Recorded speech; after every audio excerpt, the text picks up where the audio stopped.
রাত অনেক হয়ে গেছে, 2 দিন ব্যাপী মাহফিল। আর এমনিতেও তো 10টার পরে মাহফিলই সাপোর্ট করি না। বলবেন হুজুর আপনিই তো আসছেন দেরি করে। এই মিস্টেক আমার না, ওইটা আমি ব্যাখ্যা বিশ্লেষণ করতে যাব না। যাই হোক, দিনই কিছু কথা বলবো খুব সংক্ষেপে, আল্লাহর একত্ববাদ ও পরিচয় নিয়ে। মাহফিল তো এই দেশে কম হয় না, কম হয়। এই যে দেখেন, আপনাদের এখানেও আমি একাধিকবার এসেছি, যদিও এখন একটা বিরতির পরে এসেছি, কিন্তু এই যে দেখেন এত মাহফিল শোনেন আপনারা। এই ময়দানে অনেকের মাথায় টুপি নেই। আপনারা রাগ করেন না, কষ্ট পাইয়েন না। টুপি মাথা, আপনি বলবেন যে টুপি মাথায় না দিলে তো গুনাহ নাই। এই অনেকে আবার বইলা বেড়ায়, এই হুজুররা খালি টুপি লইয়া মারামারি করে, অথচ ইসলাম শেষ হইয়া যাইতেছে। টুপি তো বড় কোনো ব্যাপার না, এই কথা যারা বলে ওদের কারণেই ইসলাম শেষ হইতেছে। মোমেন টুপি ছাড়া থাকবে না। প্রত্যেক পরিবেশের একটা ইউনিফর্ম আছে। আপনি টুপি আর কোনো সময় মাথায় দেন বা না দেন, অন্তত এই মাহফিলে আসছেন, এটা দিনই পরিবেশ, ওলামায়ে কেরাম আসবে, প্রত্যেকের মাথায় একটা টুপি থাকা দরকার ছিল। টুপি ছোট আমল, এটা ঠিক আছে, মাথায় দিলে সোয়াব আছে, না দিলে কি নাই। কিন্তু এটার প্রভাব অনেক বেশি। যেমন মনে করেন আপনি সিনেমায় যাবেন, টুপি মাথায়, দারোয়ান ঢুকতে দেবে? আপনি বলবেন বেটা তোর বাপের টাকা দিয়ে টিকিট কাটছি, আমার টাকা দিয়ে কাটছি, সর। ও আপনাকে ধাক্কা দিয়ে বের করে দেবে। তুই তোর বাপ না 14 গোষ্ঠীর টিকিট নিয়ে আইলো, টুপি মাথায় দিয়ে সিনেমায় ঢুকতে দেব না। জুয়া খেলতে গেলেও বাকি জুয়ারিরা বলবে ঠ্যাং ভাঙবো, তবুও জুয়ায় বসতে দেব না। কেন? টুপি মাথায় দিয়ে আসছো, জুয়া খেলবি, টুপির অপমান করে এটা হবে না।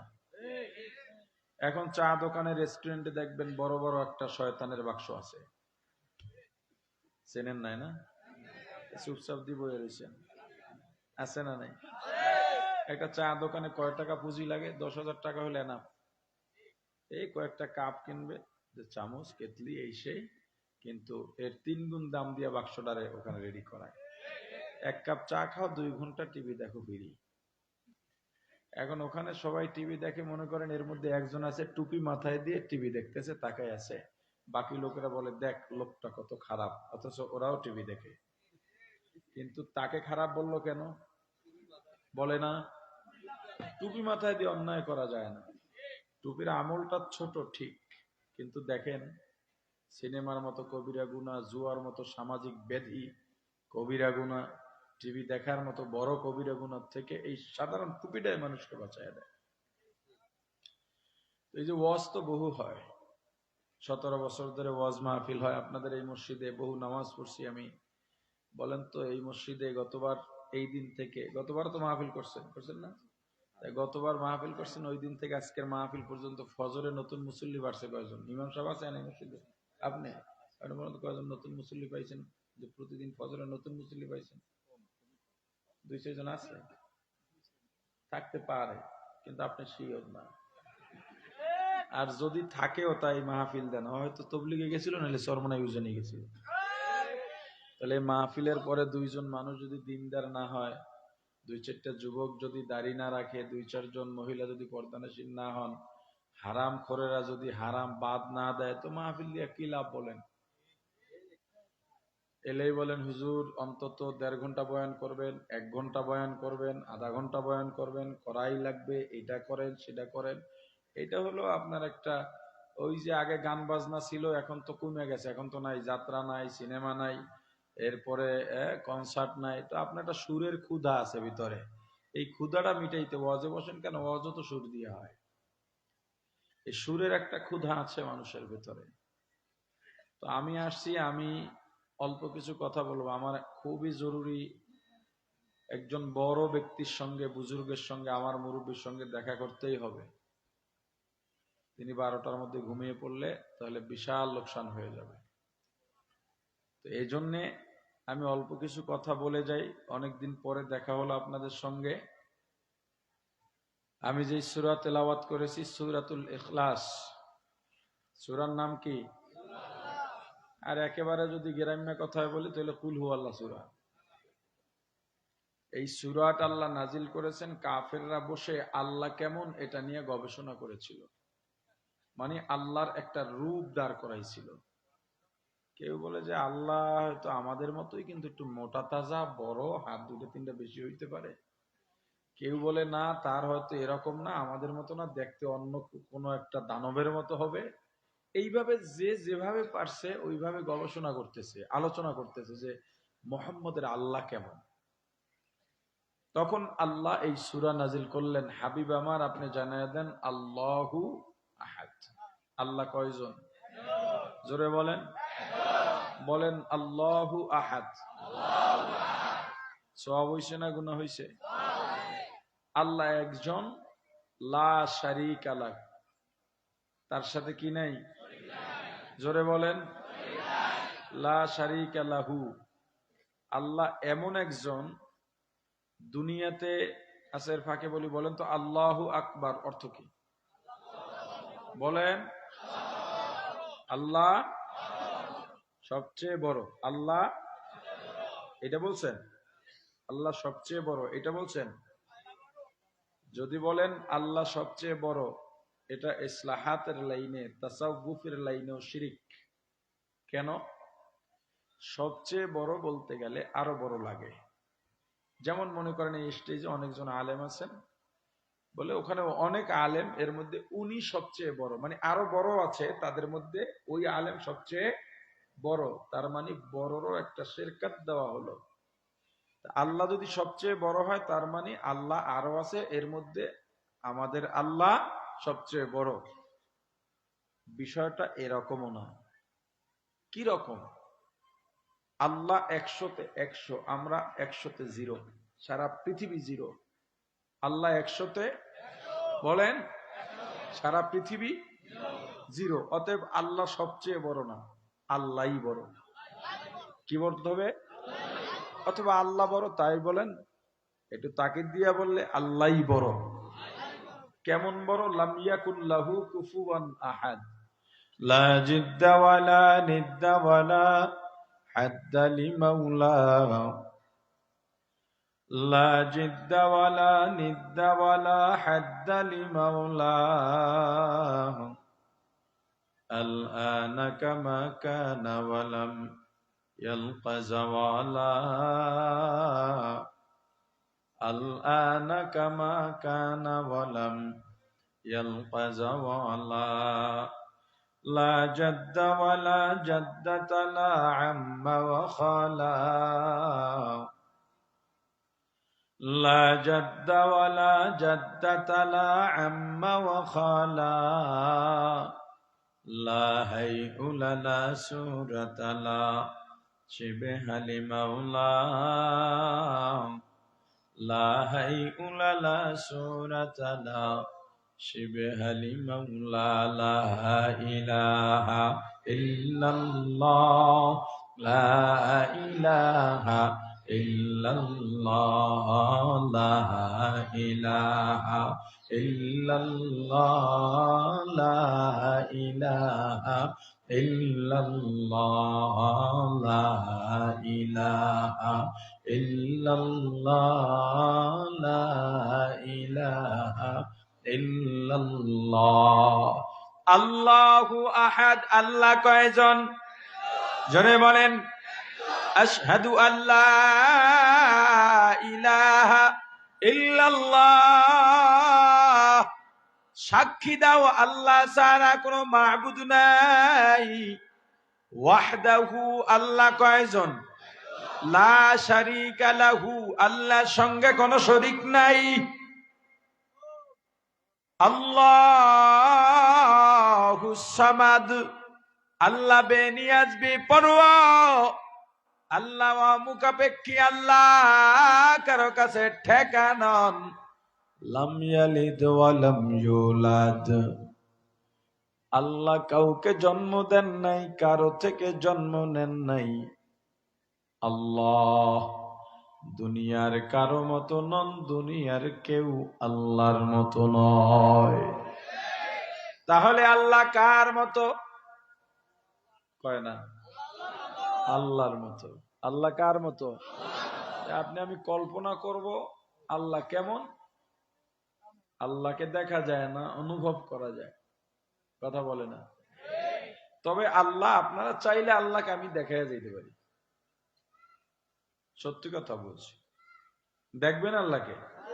আরে কথা বলে না, দেখবেন? আচ্ছা, তার আগে কিছু থিম বলি। আতরের দোকানে গেলে ঘ্রাণ পাওয়া যায় কি যায় না? আপনাকে দোকানদার গোলাপ দিল, ঘ্রাণ পাইলেন, বেলি দিল, ঘ্রাণ পাইলেন, রোদ দিল, ঘ্রাণ পাইলেন। সবগুলো ঘ্রাণ এক না ভিন্ন ভিন্ন? বলেন তো কোনটার ঘ্রাণ কেমন? কয় না? হ্যাঁ, আচ্ছা, আমরা মিষ্টি খাই না? চিনি কেমন লাগে? জোরে? রসমালাই, আমিত্তি, বাতাসা, রস, এই সব মিষ্টি স্বাদ এক না ভিন্ন ভিন্ন? কোনটা স্বাদ কেমন বলেন তো? হ্যাঁ, হায়, গরম লাগে না? শীত লাগে না? বলেন তো শীত কেমন আর গরম কেমন?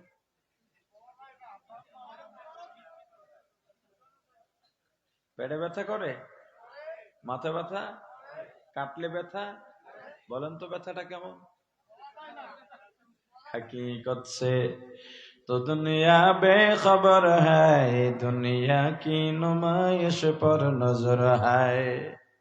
नमी गुयम के दुनिया जुदा बाश बहर कारे के बशी बा खुदा बाश सिस्त दुनिया از خدا غافل بودن نه تماشا نقره فر जिंदजान दुनिया में हो, दुनिया का तलबगार नहीं हो।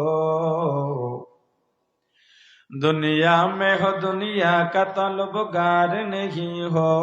बाजार से गुजर हो, खरीददार नहीं हो। बाजार से गुजर हो, खरीददार नहीं हो। जागा जी लगाने के दुनिया नहीं है। जागा जी लगाने के दुनिया नहीं है। ये इबरत की जाहे तमाशा नहीं है। ये इबरत की जाहे तमाशा नहीं है। ला इलाहा इल्लल्लाह, ला इलाहा इल्लल्लाह, ला इलाहा इल्लल्लाह, ला इलाहा इल्लल्लाह, ला इलाहा इल्लल्लाह, ला इलाहा इल्लल्लाह। প্রাণের ভাই আমার, আতরের ঘ্রাণ পাই নিজে বুঝি এইটা গোলাপ, এটা বেলি, এটা উদ, এটা জান্নাতুল ফিরদাউস। নিজে বুঝি কিন্তু কাউকে ঘ্রাণ বুঝাইতে পারি না। মরিচ মুখে লাগলে ঝাল লাগে, কিন্তু কাউকে বুঝাইতে পারি না ঝাল কেমন। আর একজনের মুখে মরিচ লাগলেও ঝাল লাগে, কিন্তু আমি ঝাল যেটাকে বলি তিনি সেই স্বাদকে ঝাল বলে কিনা তাও তো জানি না। ঝাল আমার মুখে কেমন লাগে, অন্যের মুখে ঝাল এমন লাগে কিনা তাও জানি না। আল্লাহ বলেন, বান্দা আমি তোমার একদম কাছে, আমি আল্লাহ এত নিকটে। আমার রাসূলকে আল্লাহ বলেন, হাবিব আমার, আমি আল্লাহর অবস্থান সম্পর্কে যদি কেউ জানতে চায় আপনি জানায় দেন, ফাইন্নী করিব, আমি আল্লাহ অতি নিকটে। আল্লাহ কাছে না দূরে? জোরে বলেন কতটা কাছে? নাহনু আকরাবু ইলাইহি মিন হাবলিল ওয়ারিদ।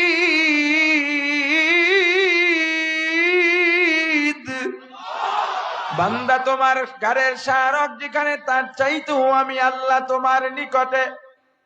ওয়া হুয়া মাকুম আইনামা কুনতুম। বান্দা তুমি যখন যেথায় যাও আল্লাহ তোমার সঙ্গে আছেন। তুমি যদি একজন হও, একজন মনে করবা না। আল্লাহকে নিয়ে দুইজন মনে করবা, দুইজন হলে দুইজন নও। আল্লাহকে নিয়ে তিনজন মনে করবা। যতজন হইবা আল্লাহকে নিয়ে একজন বেশি মনে করবা। فأينما تولوا فثم وجه الله। বান্দা যেদিকে তোমার মুখ ঘুরাইবা, ঘাড় ঘুরাইবা, চোখ ঘুরাইবা, সেদিকেই আল্লাহকে দেখতে পাইবা। দুনিয়ায় আল্লাহকে দেখা যায়নি, আরে যায়। আন তা'বুদাল্লাহ কাআন্নাকা তারাহ। যদি দেখা না যাইতো হযরত জিবরাইল আমার রাসূলকে বলতেন না, যখন আপনি ইবাদত করবেন মনে করবেন আপনি আল্লাহকে দেখতেছেন। দেখা শর্ত নয়। ফাইন লাম তাকুন তারাহ, যদি আল্লাহকে না দেখতে পান, ফাইন্নাহু ইয়ারাক, আপনাকে আপনাকে আল্লাহ দেখতেছেন। সবাই আল্লাহকে দেখে না, আজকে আমি আল্লাহকে দেখায়া যাই। তার আগে এমন একজন সন্তান দরকার যার বাবা এখানে আছে কিন্তু আমি চিনি না। স্টেজে দাঁড়িয়ে তোমার বাবার বর্ণনা এমন ভাবে দেবা, তোমার বর্ণনার পর ময়দানে তাকাইলেই যেন তোমার বাবাকে চিনে ফেলতে পারি। হিসাবটা সহজ, আগে বোঝেন। একজন আমাকে তোমার বাবার পরিচয় দেবা এমন ভাবে, কোনোদিন তোমার বাবাকে দেখি নাই, এমন ভাবে পরিচয়টা দাও যেন আমি ময়দানে দেখেই তাকে চিনে ফেলতে পারি। এমন কোন সন্তান আছে যে বাবার পরিচয়টা আমাকে এভাবে দিতে পারবে, বর্ণনা, যেন দেখেই চিনে ফেলতে পারি? কেউ নাই? নাই কেউ। ফেনীতে বহু বছর আগে এরকম বয়ানে কোন এক প্রসঙ্গে বলার পরে যুবক একজন দাঁড়ায় গেছে, বাবারে যদি না চিনাইতে পারি কেমন সন্তান। পাশের থেকে সবাই টানে, বেটা যাইস না এদিকে, লাফাইতে লাফাইতে আছেন। তো ওই স্টেজের সামনে ব্যারিকেড ছিল আর কি, বিভিন্ন মাঠে থাকে তো স্টেজের সামনে। এসে উঠছে, আমি বললাম বলো। বলতেছে আমার বাবা 5 ফিট 6 ইঞ্চি লম্বা, এরপরে শ্যাম বর্ণের, বেশি কালো না, দাঁড়িয়ে আছে, জুব্বা পাঞ্জাবি পরে থাকে, কখনো পাঞ্জাবিও পরে জুব্বাও পরে। আমি বললাম দাড়ি? কয় এখন কিছু পাকছে, কিছু কালো আছে, সাদা দাড়িতে মেহেদি লাগানো। আমি বললাম এরকম তো অনেকজন এখানে আছে, সবাই তোমার বাপ নাকি?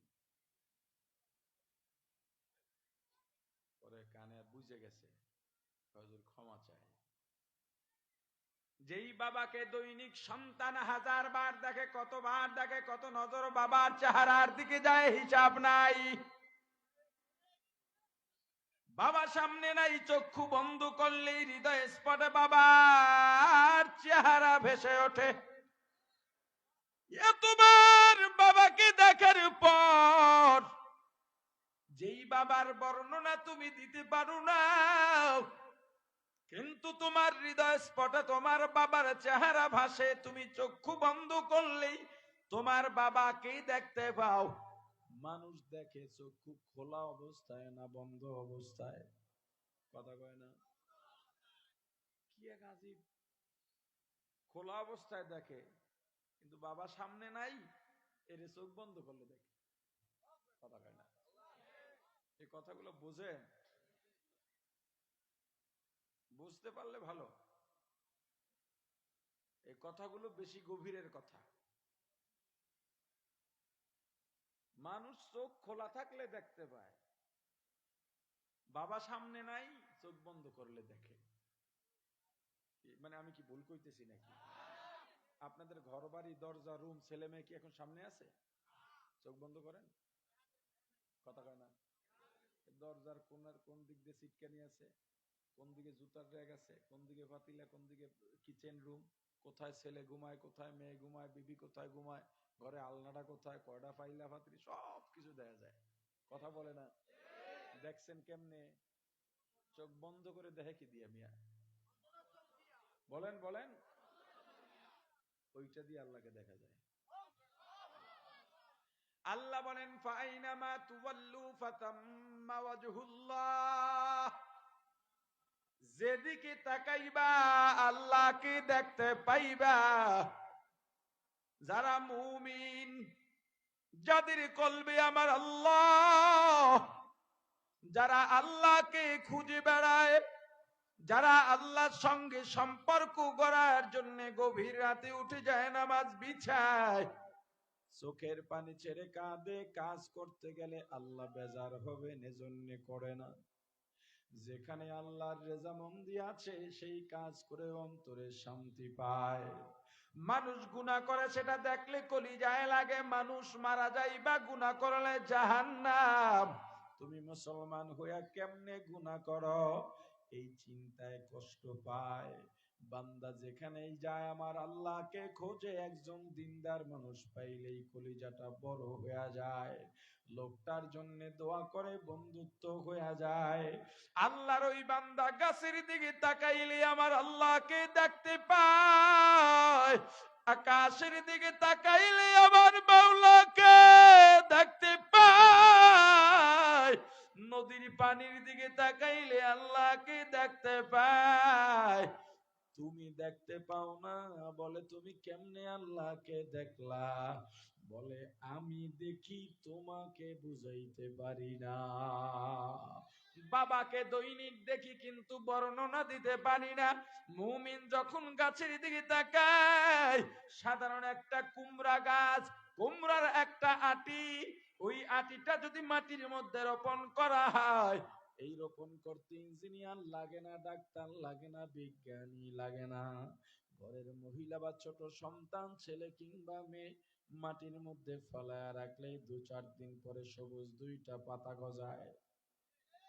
কোত্থেকে এলো পাতা দুইটা? নিচে তো মেশিন ফিট করা নাই, বিদ্যুতের লাইন নাই, 1 মাইল দূরে মাটি খোঁড়েন, দেখেন কোনো কিছু আছে কিনা, নাই, জেনারেটর নাই। ওই পাতা দুইটার মধ্য থেকে আরো পাতা বের হয়, এরপরে আস্তে আস্তে বড় হয়, লতা হয়ে যায়। ওই পাতার গোড়া দিয়া ফুল বের হয়, হলুদ রঙের ফুল, ফুলের গোড়ায় ছোট্ট কুমড়া। একটা সময় কুমড়াটা এত বড় হয়ে যায়, আমার নিজের দেখা যাত্রাবাড়ি আরো 13 মণ ওজনের কুমড়া। ও ভাই, দুনিয়ার কোন বিজ্ঞানী আজ পর্যন্ত এমন 2টা পাতা গজায়া দেখাইতে পারে নাই। বরং পাতা গজাবার পরে কেমনে গাছ ভালো থাকবে সেই চিকিৎসা দিতে পেরেছে, ওষুধ দিতে পেরেছে, পাতা বানাইতে পারে নাই। এই চিকন একটা লতা টুকরা টুকরা করে কাটবেন, লতার মধ্যে কুমড়া নাই, কুমড়ার আটিও নাই, শাকও নাই, ফুলও নাই। মাটির ভিতরে যাবেন, সেখানেও কিছু নাই, বরং চিকন কিছু লতা শিকড় জমিনের উপরই ভাগে ছড়ায় ছিটে আছে। ছোট বাচ্চারা টান দিল গাছের মূল সহ উঠে আসে। এমন একটা লতার মধ্য দিয়া এত বড় কুমড়া, কুমড়ার স্বাদ একরকম, কুমড়ার ছিলকা যদি আলাদা ভাজি করেন আর এক মজা। ওই যে ফুলগুলো আছে, ফুলগুলো যদি আবার চিংড়ি মাছ দিয়া ভাজি করেন, ওটার আর এক মজা, ডাটায় এক মজা, শাকের মধ্যে আর এক মজা। কুমড়ার আটিগুলা শুকাইয়া টালবেন, ওটা খাওয়ার মধ্যে আর এক মজা। দুনিয়ার কোন বিজ্ঞানী আজ পর্যন্ত দাবি করে নাই এটা আমাদের গবেষণার ফল, কিন্তু আমার আল্লাহ বলছেন এগুলো আমার দান, তোমাদের জন্য নিয়ামত। ওয়া ইন তাউদ্দু নি'মাতাল্লাহ লা তুহসুহা, এত নিয়ামত দান করেছি গণনা করে শেষ করতে পারবা না। দুনিয়ার কোন জ্ঞানী বিজ্ঞানী বলে নাই এটা আমরা গবেষণার মাধ্যমে উদ্ভাবন করেছি, বলছে নাকি? তাহলে এর পিছনে একজন আছেন না নাই? আরো জোরে বলেন তিনি কে? আরো জোরে বলেন তিনি কে? ওই আল্লাহকে চেনো, আল্লাহর মায়া মোহাব্বত ভালোবাসা অন্তরের মধ্যে ঢুকাও নাই, আল্লাহকে তোমার খুঁজতেও মনে চায় না। নামাজে দাঁড়াইলে জন্যে নামাজ ভালো লাগে না, দুনিয়ার সব বাজে বাজে খেয়াল নামাজের মধ্যে। সামনে রমজান মাস, রোজা রেখেও কত মানুষ গুনাহ করে, মিথ্যা বলে, দিনের বেলা হোটেল রেস্তোরাঁ খোলা রাখে, জিকিরে বসলেও মন ভালো লাগে না, নামাজে দাঁড়াইলেও মন ভালো লাগে না। রমজান মাসেও শুদ্ধ হইতে পারি না, কারণ আল্লাহকে চিনি নাই। আল্লাহর সঙ্গে আমার সম্পর্ক খারাপ, আল্লাহর সঙ্গে আমার মায়া নাই, ভালোবাসা নাই। আল্লাহর সঙ্গে যদি সম্পর্কটা করতে পারতাম, নিজের গুনার জন্য অনুতপ্ত হইয়া আমার আল্লাহর দরবারে চোখের পানি ছেড়ে কাঁদতে পারতাম। চোখের পানি ছেড়ে গুনার জন্য অনুতপ্ত হয়ে চোখের পানি ছেড়ে কান্নার মধ্যে এত মজা, এত মজা, এত মজা, এত মজা দুনিয়ার কোনো কিছুতে নাই। ওরে আমার ভাই, পর্দার মা বোনেরা, আল্লাহর সঙ্গে সম্পর্ক করো। একটা অনুরোধ করে যাব, জীবন বর্ত বয়ান করলাম আর বয়ান শুনলাম, আজরাইল কখন সামনে দাঁড়ায় যায় জানি না। এই যে চলাফেরা করি, হাঁটা চলা করি, কথা বলি, কাজ কর্মে ব্যস্ত, এর মাঝেই আজরাইল সামনে দাঁড়ায় যাবে। আজরাইল তো আসবেই আসবে, এইটা একটু অন্তরে ঢুকাও। আর যদি কিচ্ছু না পারো, আজকে একটা অনুরোধ করি, আজকে দিনের জন্য একটু করে নাও, আমার কথাটা মানো, পরামর্শটা নাও। বাসায় যাইবা, এখন তো রাত এমনিই গভীর হয়ে গেছে, সবাই ঘুমাবে, তুমি অজু সুন্দর করে অজু বানাও, আলাদা একটা রুমের মধ্যে যাও, ওই রুমে কেউ নাই, যায় নামাজ বিছায় দাও, এরপরে নামাজে দাঁড়াও, তাকবীরে তাহরিমায় আল্লাহু আকবার বলে যখন হাত বাঁধবা, এই যে দুনিয়ার সব সম্পর্ক শেষ, আর কেউ আসবে না, আমার কেউ নাই, এখন আমি আর আমার আল্লাহ, আমি আর আমার আল্লাহ, এর মাঝে আর কেউ ঢুকতে পারবে না। আমি নামাজে দাঁড়ায় গেলাম, আমি হাত বাঁধলাম, এই বুঝি আমার জীবনের শেষ নামাজ, আর বুঝি আমি বাঁচবো না। এখন যদি মারা যায়, আমাকে রাতটা কোনোভাবে পার করবে, আবার নাও করতে পারে, সবাই বিদায় দেওয়ার জন্য পাগল হয়ে যাবে। নামাজে দাঁড়াও, সূরা পড়ো, তেলাওয়াত করো, প্রত্যেক শব্দ পড়বা, আয়াতের আর মনে করবা এই আমার জীবন বুঝি শেষ, আর বুঝি সামনের আয়াত তেলাওয়াত করতে পারবো না। আমার পিছনে আজরাইল আছে, আজরাইলের বাধা টপকানোর দুনিয়ার কোনো শক্তি নেই। আমার সামনে আল্লাহ আছেন, আমি না দেখলেও আল্লাহ আমার দিকে তাকাইয়াছেন। আমার ডানে জান্নাত, আমার বামে জাহান্নাম। আমি পুলসিরাতের উপরে দাঁড়ানো, ওই পুলসিরাত দেখে দেখে নামাজ পড়ো ভাই। পুলসিরাত কত ভয়ঙ্কর, পুলসিরাত পার হওয়া ছাড়া কেউ জান্নাতে যাইতে পারবে না। আর যারা যাইতে পারবে না, জাহান্নামী, পুলসিরাত কেটে কেটে জাহান্নামের মধ্যে পড়ে যাব। ওই পুলসিরাত দেখো আর নামাজ পড়ো। পুলসিরাত এত চিকন আর এত ধার, পুলসিরাতের দুই সাইডে ধরনী থাকবে, রেলিং থাকবে, যা ধরে ধরে পার হওয়ার চেষ্টা করবে, ওই রেলিং ও জাহান্নামের আগুন। আমি পুলসিরাতের উপরে দাঁড়ানো, আমার সামনে আল্লাহ, একেবারে আমি আল্লাহর কাছে চলে এলাম। নামাজ বান্দাকে আল্লাহর এত কাছে নিয়ে যায়, দুনিয়ার আর কোন মাধ্যম নাই বান্দা আল্লাহর এত কাছে যাইতে পারে। এইভাবে নামাজ 2 রাকাত 4 রাকাত শেষ করো, এরপরে একটু তেলাওয়াত করো, একটু জিকিরে বসে যাও, মনটা লাগায়া, দরদ লাগাইয়া, আমার আল্লাহর মায়া নিয়া জিকির করো। আস্তে আস্তে করবা, মৃদু আওয়াজে, আল্লাহ আল্লাহ আল্লাহ আল্লাহ আল্লাহ আল্লাহ আল্লাহ আল্লাহ আল্লাহ আল্লাহ আল্লাহ আল্লাহ আল্লাহ আল্লাহ আল্লাহ আল্লাহ আল্লাহ আল্লাহ আল্লাহ আল্লাহ আল্লাহ আল্লাহ। জিকির করো, জিকির জারি থাকবে। এবার নিজের লাশ নিজে দেখার চেষ্টা করো, নিজের লাশ নিজে দেখার চেষ্টা করো। মরার আগে মরো, মরার আগে মরো।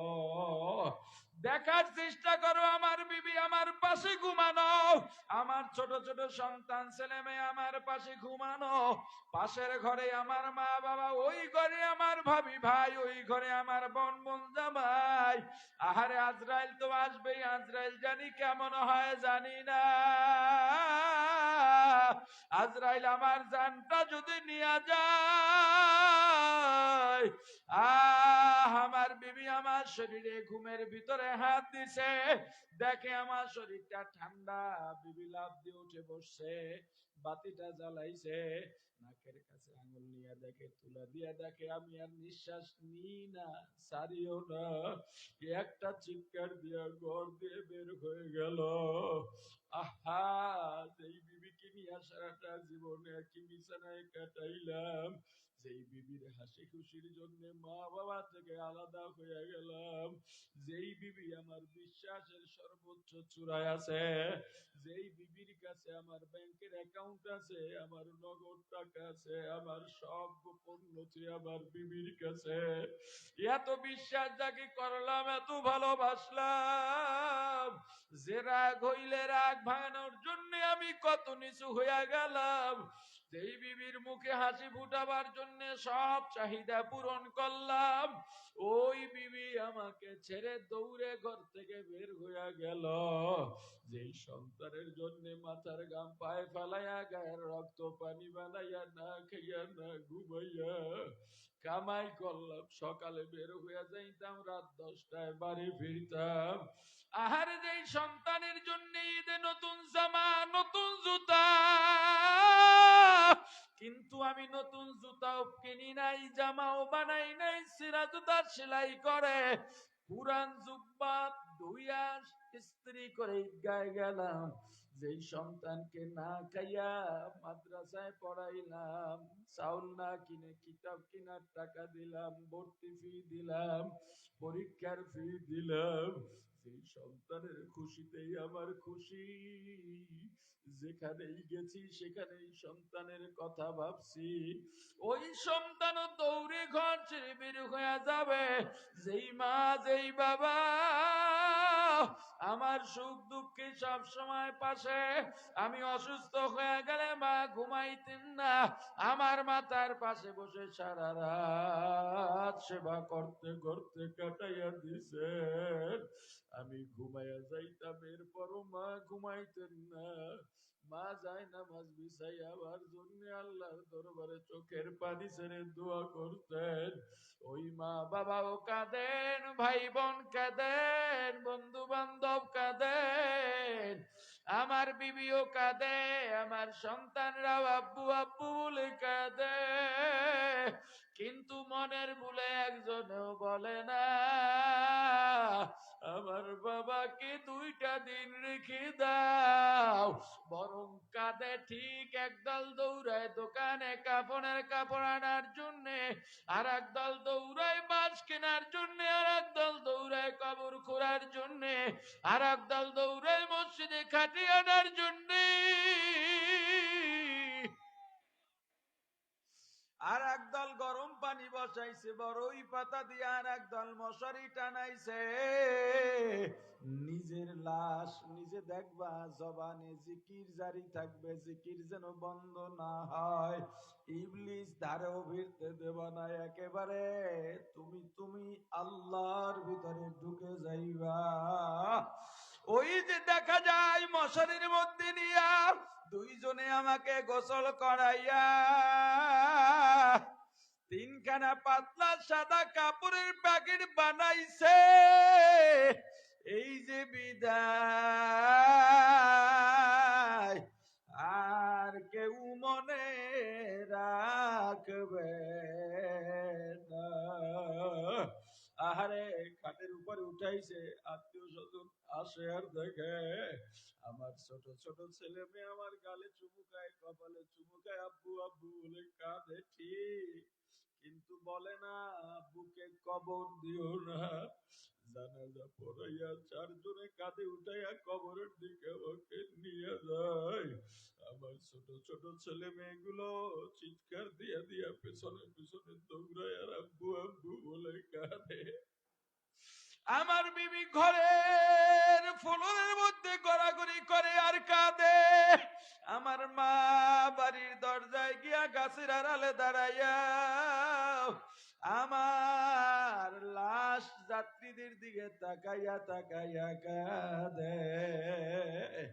ওই কবরে আমাকে রেখে মাথার মুষ্টি খুলে পায়ের বাঁধন খুলে বাঁশের চালি দিয়া কলা পাতা বিছাইয়া সবাই হাতের মুষ্টিতে মাটি নিয়া পড়ে মিনহা খলাকনাকুম ওয়া ফিহা নুঈদুকুম ওয়া মিনহা নুখরিজুকুম তারাতান উখরা। কবরটা একেবারে অন্ধকার, এমন ভয়ঙ্কর অন্ধকার আর দুনিয়ার মধ্যে নাই। হে বনি আদম, ওই কবরে কেমনে থাকবি রে ভাই? এই যে কবরস্থান পাশে,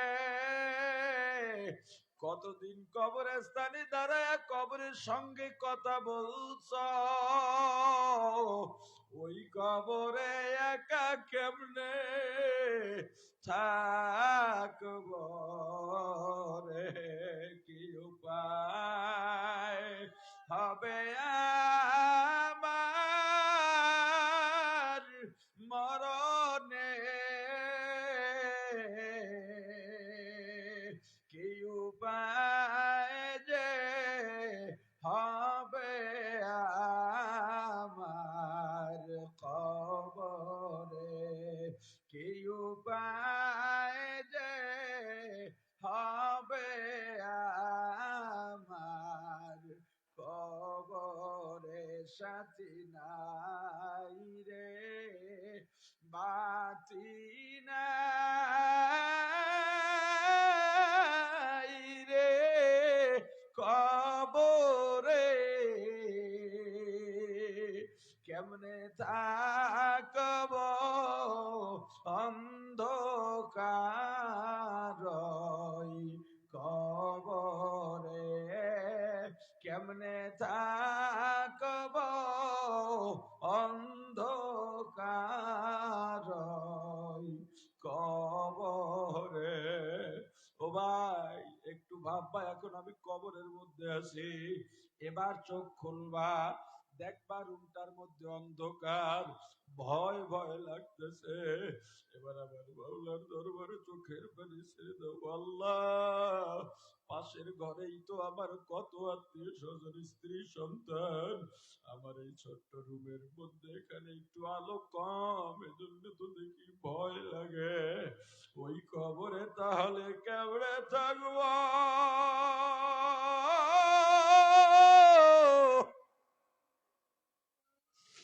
এবার জীবনটা উজাড় করে তওবা করো আমার আল্লাহর দরবারে। আমার আল্লাহ,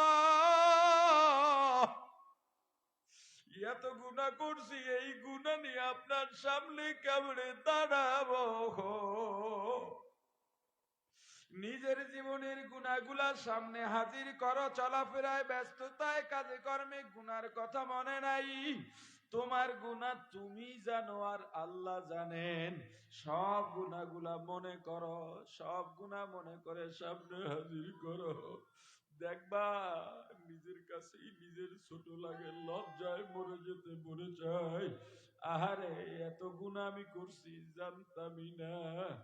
এত গুনাহ থাকার পরেও কিভাবে আমি বড় কথা বলি, মাথা উঁচু করে দাঁড়াই? এত গুনাহ নিয়ে আমার মাওলার দরবারে কেমনে দাঁড়াবো? আল্লাহর কাছে বলো, ইয়া রাব্বি আমি যত বড় গুনাহগার হই না কেন আপনি আমার মাবুদ, আমি আপনার গোলাম, আপনি আমার আল্লাহ, আমি আপনার বান্দা।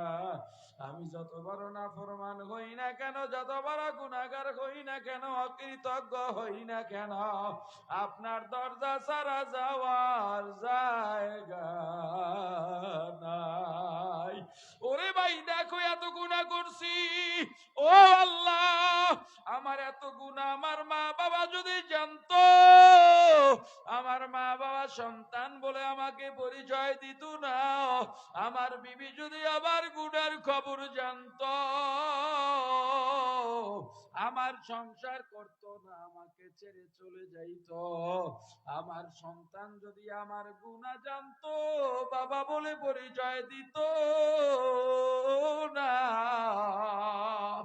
আমার ভাই বোন যদি গুনার খবর জানতো, ভাই বলে পরিচয় দিত না, আমার বন্ধু বান্ধব যদি আমার গুনার খবর জানতো, আমাকে বন্ধু বলে পরিচয় দিত না, সমাজ যদি গুনার খবর জানতো, মাথার চুল কামাইয়া চুন কালি মেখে জুতার মালা গলায় পরাইয়া ঝাড়ু জুতা পেটা করে আমাকে সমাজ থেকে বের করে দিত। ওগো দয়ার আল্লাহ এত গুনাহ করছি, আপনি তো আমাকে নিয়ামত বঞ্চিত করেন নাই, আমাকে বেইজ্জতি করেন নাই, দুনিয়া ছেড়ে বের করে দেন নাই। আল্লাহ আমার গুনাহ যত বেশি হোক না কেন, আপনার রহমত এক ফোঁটা পাওয়ার থেকে বেশি না, আপনার এক ফোঁটা রহমতের পাওয়ার সারা দুনিয়ার গুনাহ থেকে বেশি।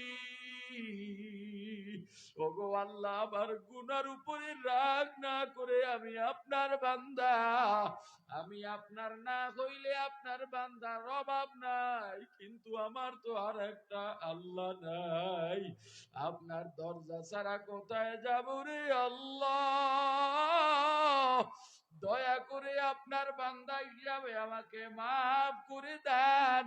ও আল্লাহ আপনি মাফ না করলে আমার যাওয়ার জায়গা নাই। দেখবা ওই গুনার জন্য অনুতপ্ত হইয়া জাহান্নামের ভয়, আল্লাহর আযাব গজব গুসার ভয় যদি চোখের থেকে পানি ছাড়তে পারো, এমন মজা জীবনে আর পাইবা না। চোখের পানি ছাড়া জাহান্নামের আগুন বন্ধ হবে না রে ভাই। এই চোখের পানি আমাদের পুঁজি, এই চোখের পানি আমাদের সম্পদ। এ যুবক ভাই গুনাহ করিস না ভাই, যদি বলিস হুজুর আমার পায়ে ধরা লাগবে, সবাইকে সাক্ষী রেখে বললাম এই স্টেজে তোমার পা ধরতে রাজি আছি, কারণ দেখছি তুমি গুনার কিনারায় জাহান্নামের কিনারায় বসে খেলা করো। আমি একজন আলেম হইয়া উম্মাহ দরদি হইয়া তোমাকে জাহান্নামে যাইতে দিতে পারি না।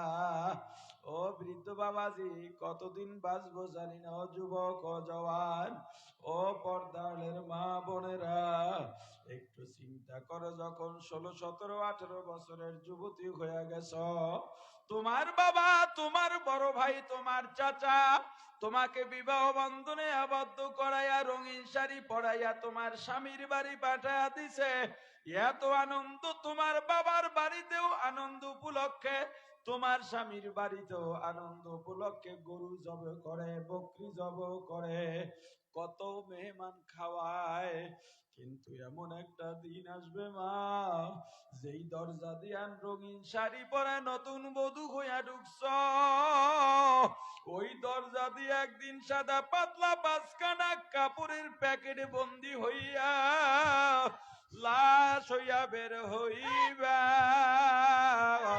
তোমার সন্তানগুলো তোমাকে মা মা বলে চিৎকার দিয়া ডাকবে আর কাঁদবে, জবাব দিতে পারবা না। কতদিন বাঁচবো জানি না, দোয়া চাই, মনে হয় যেন এই বুঝি মারা যাব। আপনাদের সবার যত গুনাহ তার চাইতে আমার গুনাহ আরো বেশি। যদি খবর পান আপনাদের ভাইটা দুনিয়ায় নাই, একটু চোখের পানি ছেড়ে দোয়া করবেন আল্লাহ যেন মাফ করে দেন। কারণ ওই কবরের যে আযাব গজবের কথা শুনছি আর পড়ছি, ওই কবরের আযাব সহ্য করার মতো শক্তি নাই। আপনাদের দোয়া ছাড়া কোনো উপায় নাই, সম্বল নাই। আল্লাহ আমাদের সবাইকে মাফ করে দেন, বলেন আমিন। আরো জোরে বলেন আমিন। আল্লাহ আমাদের গুনাহগুলা মাফ করে দেন, বলেন আমিন। আমাদের ইবাদত গুলা কবুল করেন, বলেন আমিন। আরো জোরে বলেন আমিন। যতটুকু আলোচনা করেছি ভুলগুলো সব আমার ভুলগুলো ক্ষমা করে আল্লাহ আলোচনার উপরে সবাইকে আমল করার তৌফিক দান করেন। সকলে বলি আমিন। সুবহানাল্লাহি ওয়া বিহামদিহি